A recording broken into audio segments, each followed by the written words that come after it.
I'm doing great. How are you? My lower back hurts.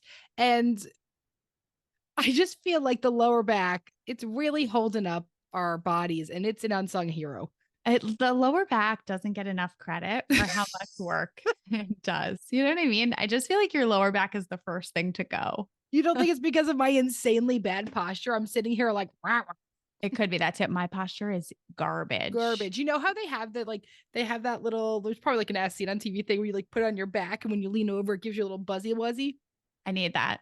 I need a They also have bras that I think like That feels too uncomfortable. I'd rather a buzzy wuzzy. oh my God. Yeah, no. Okay, wait. We have such a great question today from Mora, listener. What was your favorite TV show as a kid from like the Disney Channel TGIF days? Okay. Can you tell me like I was more of a Nickelodeon gal. Who was on Nickelodeon at that point, though? Listen, I'm so much older than you. So I think this is where the generational if you're the new divide. listener, as a reminder, Jen is literally not 12 and a half months older than me. Not even. Yeah, 12.5. But it's an ongoing joke. It's an ongoing joke how young I am. Yeah. Wait. Okay, so like Disney Channel Friday TGIF was like Step by Step and Family Matters, Boy Meets World came on, but like I'm pretty sure TGIF was going on from like the early 80s.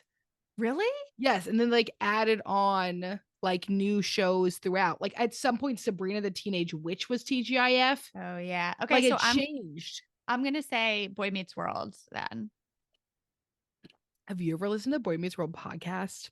No. Where it's like the people, everyone except for Corey, listening to the episodes and like from episode 1, and they like talk about the episodes, like what was happening behind the scenes, because Corey dropped all of them. He did? Yeah, and he's like trying to be a politician in California or something and like stop being friends with them. I feel like all actors try to be politicians in California. And they should stop. Like why? Why is that? Like what's the pipeline? The actor ego. It's ego. Yeah. I was just, who the fuck was it? To you, I was talking about this the other day of you have to be slightly deranged to want to be a politician. Totally. Because your whole life is like kind of sucks.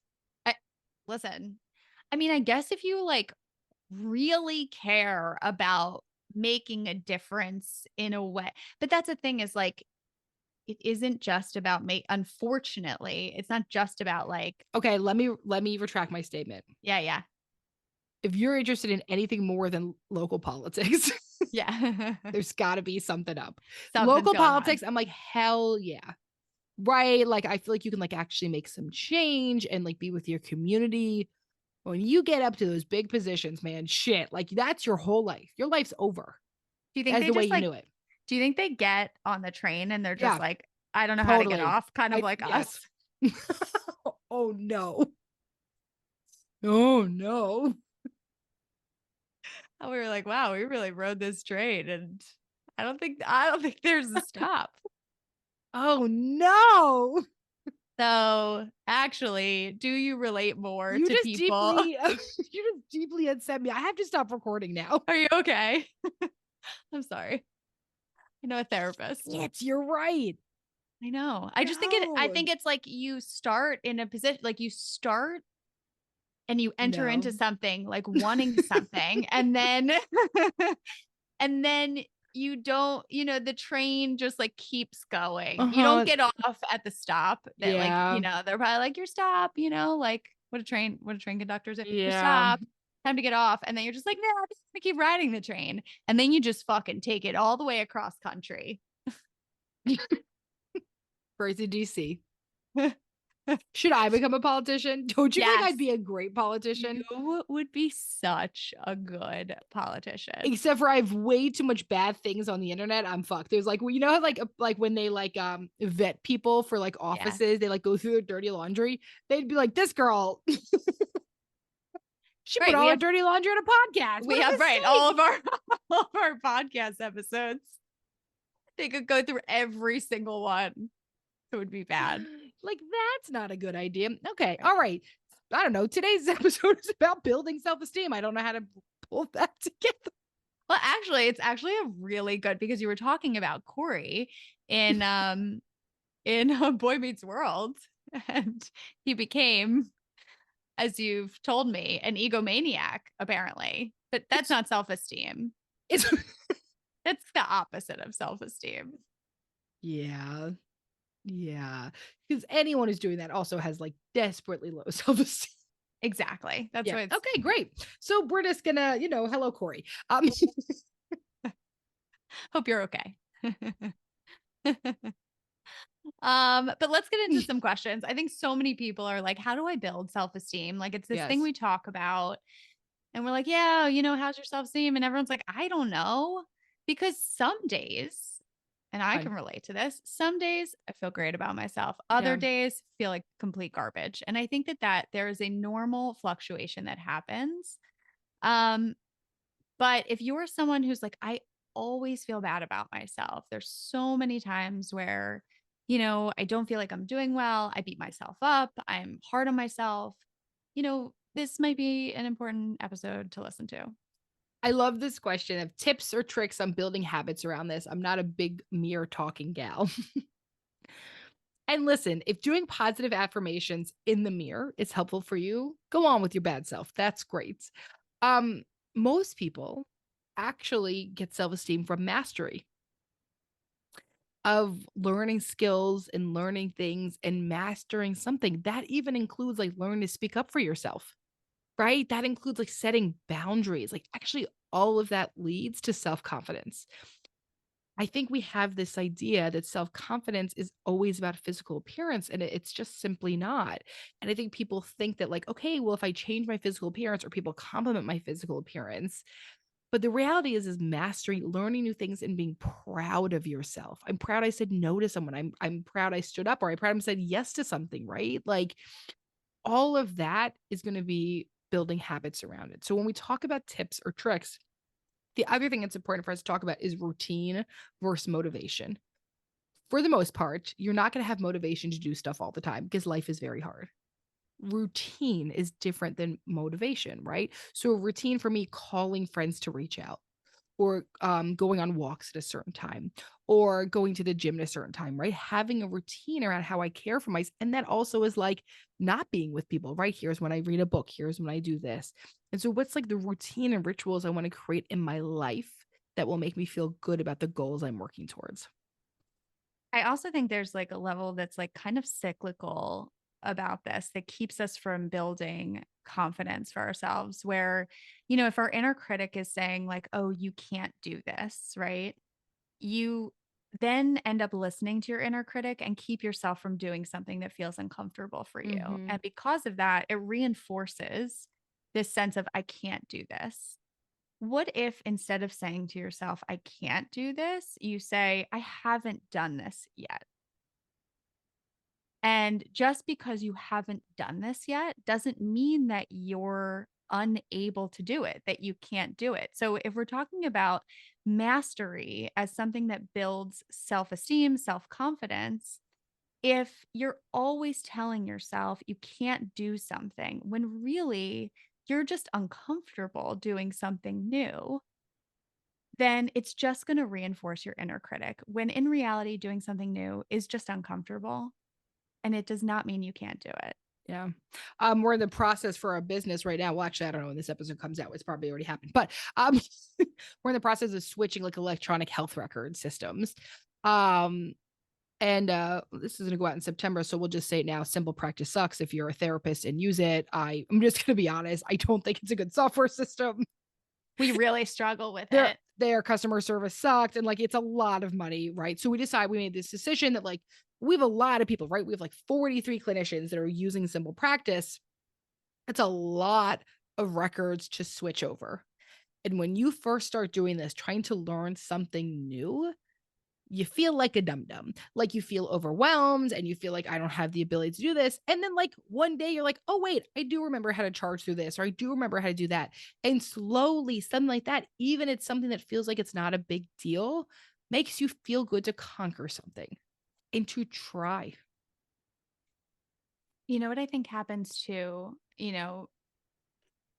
parents, I think so often are like, I want to do this for my kid. And they pick up a lot of the stuff as opposed to letting their kids do it and fail. And what happens then, and then like if you had a parent that did this for you, is that you never learn that you can do something when someone's always doing something for you. And obviously your parents are well-intentioned, right? They don't want you to go through any pain or any struggle. But it keeps you from being able to learn these things for yourselves and develop mastery around certain things, which can keep you from developing the self-confidence that you need. And I think like just a truth of life is that we're always going to be doing something new, always. And if you don't meet that with a level of like, I can do this, it's going to be hard at first, but I know that I can do this because I've done new things before and I've gotten through it and it's been uncomfortable, but I've still managed to do it. If you don't continually bring that to new things that happen in your life, and it's going to be really hard to build confidence. Yeah. Okay. I love this question. Okay. How do I know if my inner critic is right or wrong? Oh. Okay. I hate that question. I love it. And I'll tell you why. I love this question. I'll tell you why. Because first of all, your inner critic is my first answer is your inner critic's always wrong because it's being critical of you. Here, my first thought was your inner critic is always wrong because your inner critic has no nuance. Yeah. So your inner critic says to you, you're lazy, right? That's not the same as saying, hey, there's parts of me that really enjoy being lazy. There's parts of me that are lazy, right? Like when you're like, oh, Emmalee, if you go climb that mountain, I'd say, yeah, no, thank you. That's not for me. But the issue with an inner critic is inner critic, has complete dichotomous thinking. There's no nuance. There's no ability, to look at things differently. And also your inner critic like is critical, like instead of saying like, oh, you're lazy, you could just be like, oh, I'm tired. Yeah. I'm tired. Because I'm tired, I don't want to climb that mountain. Does that make me lazy? No. You know what I mean? So I think that you have to look at the way in which your inner critic is talking to you and ask yourself, like, is this helpful for you? I always want to ask, like, is this helpful? And like, the thing that we know from our episode around self-compassion with Dr. Kristen Neff is that people often believe that being critical of yourself is going to motivate you when in reality it demotivates you. And so I'm going to tell you that your inner critic is wrong. Yeah. I'm going to be very black and white about this. Your inner critic's wrong. And I think you have to develop a different way of talking to yourself. Yeah. If you want to feel motivated or if you, so here's another example. Let's say you did something that hurt someone else. Yeah. Right. Because if we're looking at like, when does your inner critic, that's just, you have a appropriate level of shame. Yeah. That is telling you, okay, maybe you should make a different decision in the future. I'm thinking about it in terms of like my inner critic says like you're judgmental. Like there are parts of me that can be judgmental. I can be judgmental. Right. And so, okay, so there's a way that your inner critic can talk to you and be like, you're a fucking asshole. Or it can say like, hey, right? Hey, I recognize you're judgmental. Like, where's that coming from for you? I feel like your inner critic wouldn't be very curious about like your experience. No, your inner critic's just like, fuck you. Like exactly. So like that. No nuance at all. No nuance. Your inner critic is judgmental in itself. So I feel like that's why say your inner critic's wrong. Like maybe we have to develop a different word for like being able to understand yourself and hold yourself accountable. I think that's more of the answer. Yeah. Yeah. How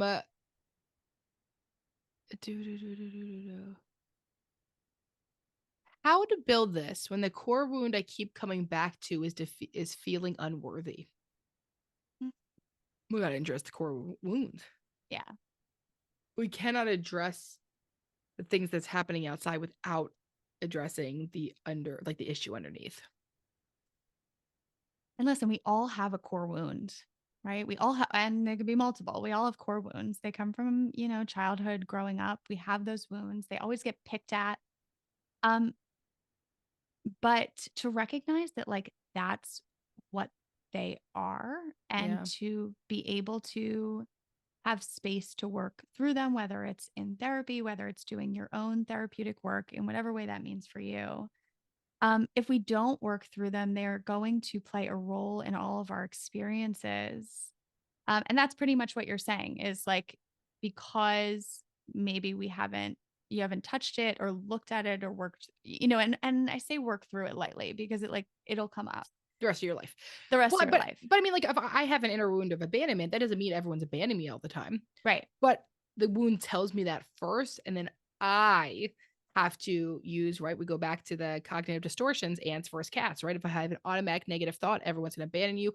I have to use a counteracting thought, CAT, to say, like, that's actually, like, could not possibly be true just mathematically, that everyone in the world's going to abandon me. It just, like, seems not possible statistically speaking, right? Say to yourself, but I'm being triggered to feel this way. So what's going on for me? And if you recognize that core wound is coming up in a bunch of situations, right? Like, to be able to separate it out from present day, like, if you recognize it's coming up of like, you're not good enough, that's happening all over the place. And you know that that's from a past experience. It's not from what's actually happening in the moment. So that's why we say when you are working on it, to be able to attribute it to like, no, that was like some inner child stuff. That's my inner child saying like, I need to feel worthy. And so how can you in those moments also reparent your inner child? The child that needed to feel worthy growing up, the child that needed to feel good enough. You get to reparent your inner child as an adult. And so when that comes up, as opposed to attributing it to, oh, it must mean just because this feeling's coming up, it must mean that I'm not worthy. Yeah. Instead, meet that inner child and say, okay, well, how can I nurture you through this? How can I take care of you? Is that necessarily true? You are worthy. You are worthy just by being human, and you're worthy just by being on this earth. Yeah. Human beings have inherent worth. And so to also believe that for yourself and believe that for other people is another thing that's really important. Yeah. Can you share examples of how to validate yourself? You are worthy. Your feelings do matter, right? I'd also want you to look at all the ways you're invalidating yourself. I think that might be important to see, like, where am I actually invalidating? I shouldn't. So if you're saying something like, I shouldn't feel this way because so many people have it worse. We hear that all the time. Like, that might be true that people have it worse, but it also doesn't mean you're not feeling what you're feeling. Yeah. Both things could be true. Yes. So that's a way to validate yourself, right? Both things can be true at once. I can be struggling with something, and other people could be struggling also with things that are, really, really difficult, maybe more difficult than what I'm going through. Yeah. So looking at the ways that you invalidate yourself to try to turn them on their head in that way.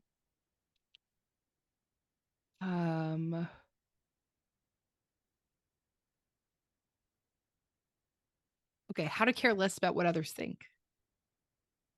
Ooh. I guess I would ask yourself, what's the fear around what other people think?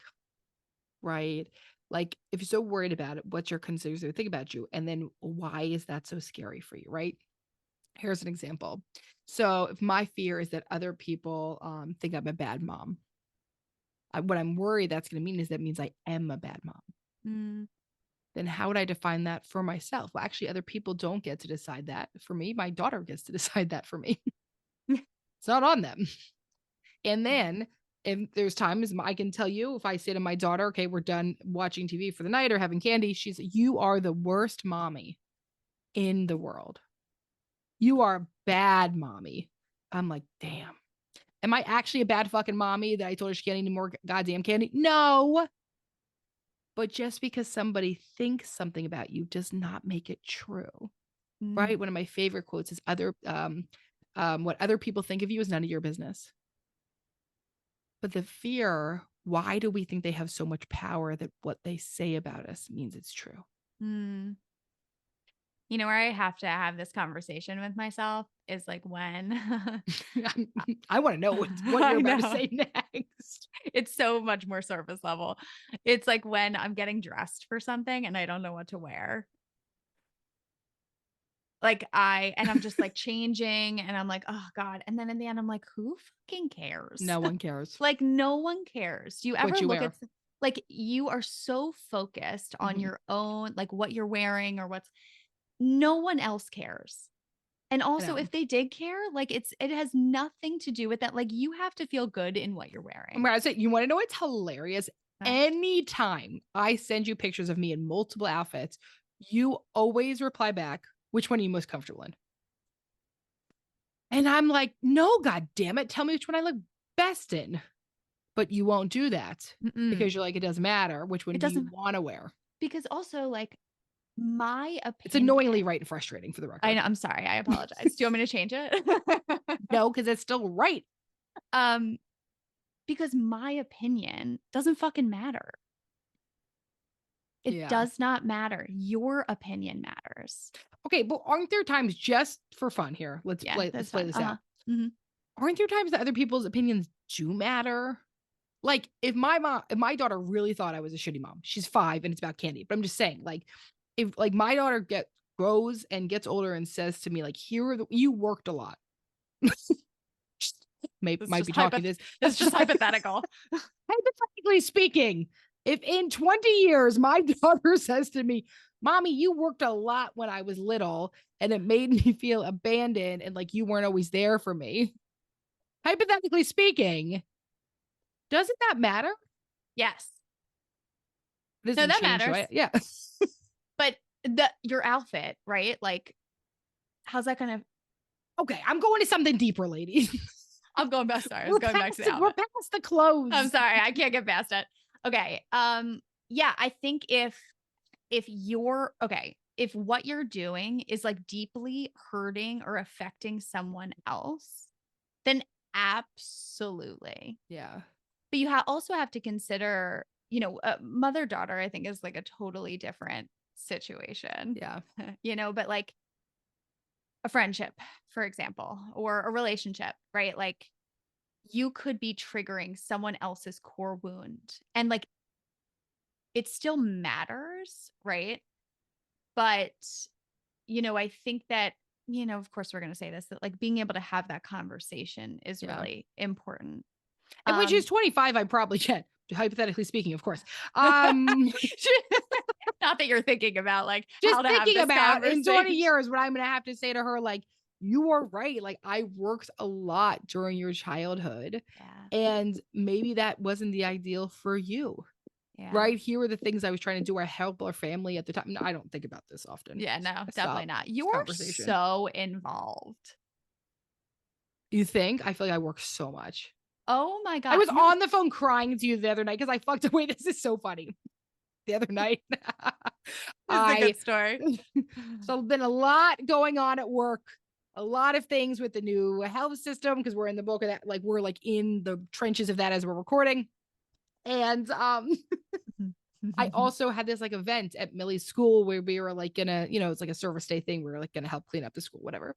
And I was like, okay, I'm gonna bring, my job is to bring like water and juice boxes and stuff and ice. So I'm like, the night before, I'm like, whatever, I'm just gonna DoorDash it. I'm just gonna DoorDash the water and the juice. I'm gonna make my life easy. In my head, I'm like, easy, right? I DoorDash it to our office and not my house. And Aaron was traveling, so I was by myself, so I couldn't like leave. It was bedtime. I couldn't like leave and go. And so I called Jen, hysterically crying. Wait, first she texts the group and she's like, Nikki, are you available?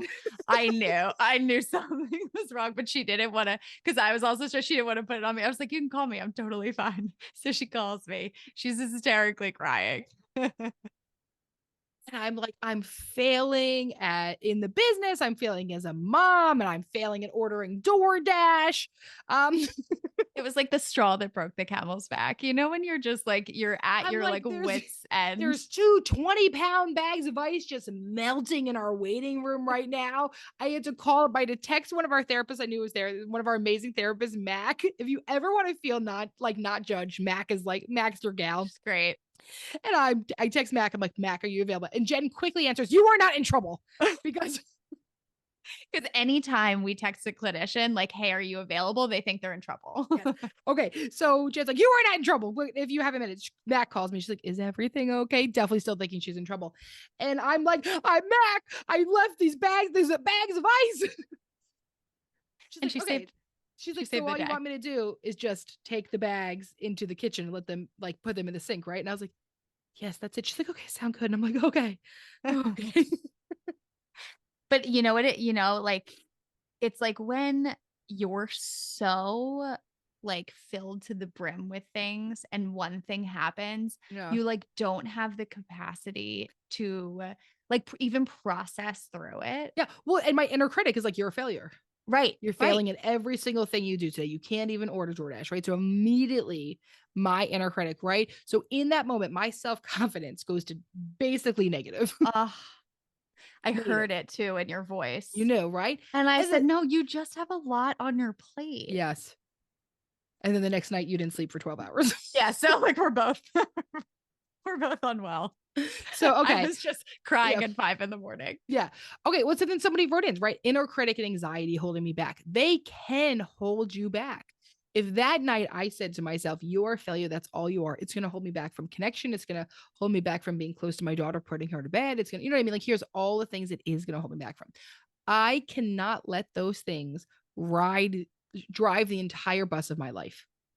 It's going to fuck up your sense of self and your self-confidence 100%.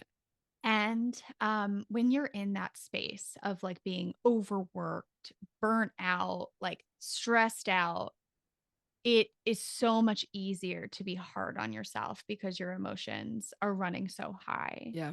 So when your inner critic is really loud, I also want you to consider everything else going on in your life.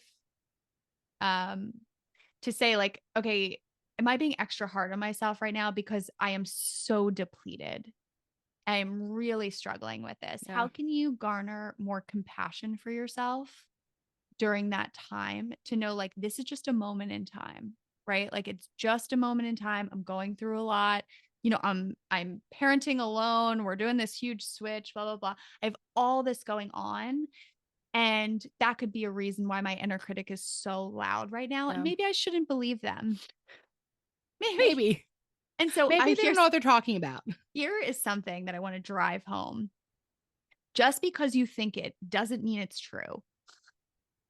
So often people believe, oh, because it's a thought I'm having, it must be true. No. Yeah. Sometimes your thoughts are assholes that are lying to you. And so always look at those thoughts and say like, is this something I should believe? Is this actually true? Mm-hmm. And especially don't believe your thoughts when you're emotional, when you're really emotional. Don't believe what your thoughts are telling you. They're tricking you. Those sneaky motherfuckers. Okay. Okay,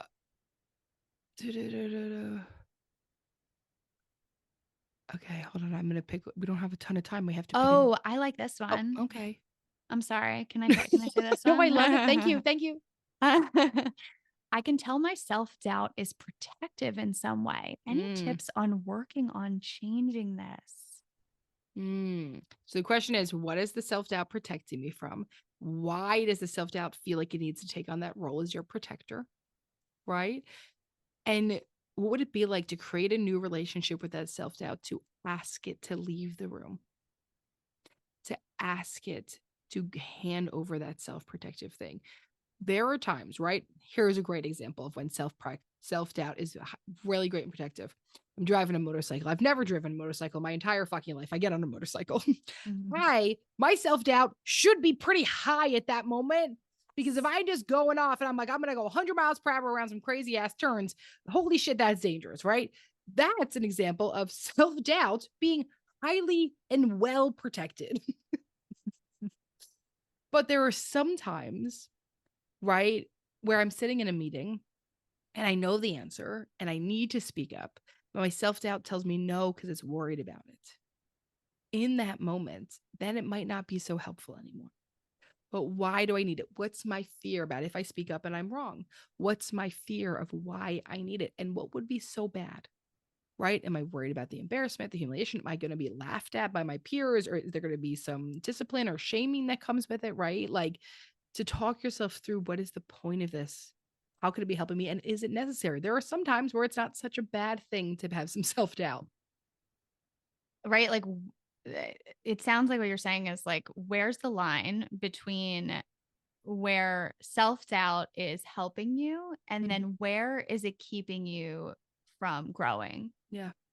Right? Where, in perfect example of, if you're in a meeting and you don't want to speak up, right? Like, is it keeping you from saying what you need to say? And like, if you were to say the right answer or say something good and get positive feedback for that, and, that is a way in which you can grow. Okay, well, next time I'm going to speak up because that really worked out. Yeah. Right. If you always keep yourself from growing into new experiences because of self-doubt, it'll just keep you from growing in general. So, right. Yeah. So where is the line between like when self-doubt is protective and then when is it keeping you from growing? Okay. Let's do one more and then Dear Emma Jen. Okay. Dealer's choice. Who's the dealer? The funniest part about the joke. No one has any idea at this point. Okay, let me look.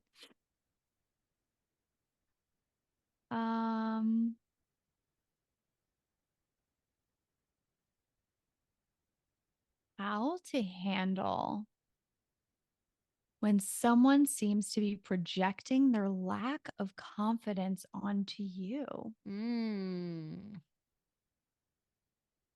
feel like you chose one question where we know a lot more information, Jennifer. Yeah, I love those questions.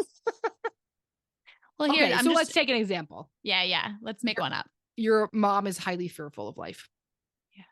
Highly fearful of life. You tell your mom, I'm going to go study abroad.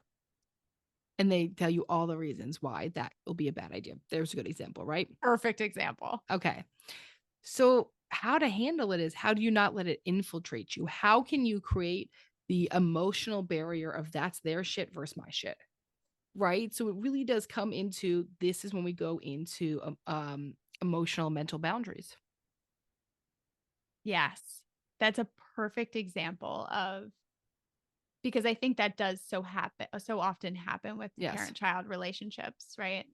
And so part of that is really, feeling centered in yourself and really holding on to yourself in the face of that.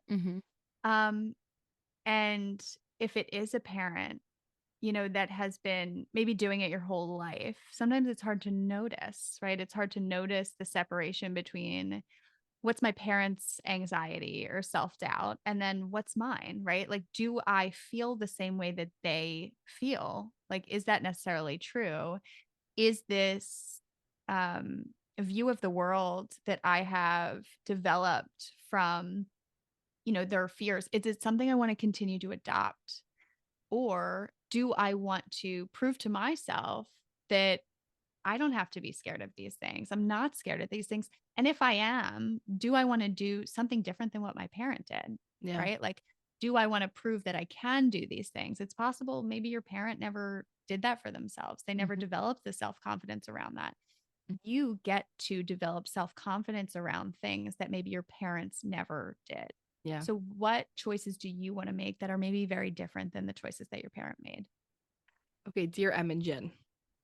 Dear Em and Jen, what's better, bad therapy or no therapy at all?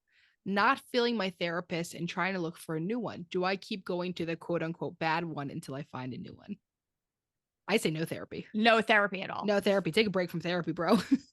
Right? Wouldn't you say that? Well, so here's what I would say. I once again want more information because I would want to know what bad therapy is, right? Yeah. Like, if harm is being done, absolutely no therapy at all. But if they're just like doing nothing, I would still say no therapy.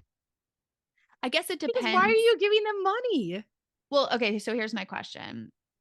If they're not doing anything, but is like going to someone and venting to them is helpful for you, right? Yeah. Like maybe you need more than what they're giving you. Yes. But if what you're getting is just space and that space in and of itself is helpful for you until you find a therapist that you really connect with, then that might be helpful. So I think the question that we need to ask is like, how bad is the bad therapy?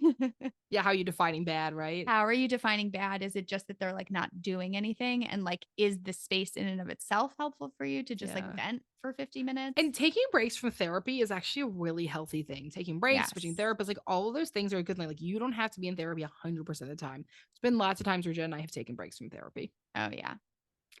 Thank you so much for tuning in to today's episode of Shrink Chicks. We'll see you back here next week for another session. In the meantime, if you want a question answered or a topic discussed, follow us on Instagram at ShrinkChicks. And if you're looking to get connected with a therapist like us to start or continue your therapeutic journey, visit thetherapygroup.com. Just fill out a contact form on our website, and we will personally match you with one of our amazing therapists. And for all of our therapists and group practice owners out there, we also offer group practice consulting. And if you're looking to support yourself further and support our show, check out our amazing merch options at shrinkchicks.com/merch and our Know Yourself, Grow Yourself journal on Amazon. Also, if you'd be so kind, we'd love a rating, review, and for you to share with a friend or an enemy or a mother-in-law, honestly, whoever needs it, so that we can keep reaching more people on our mission to bring mental health topics to your ears every week. Thanks for being here with us, and don't forget to grow yourself. You got to know yourself.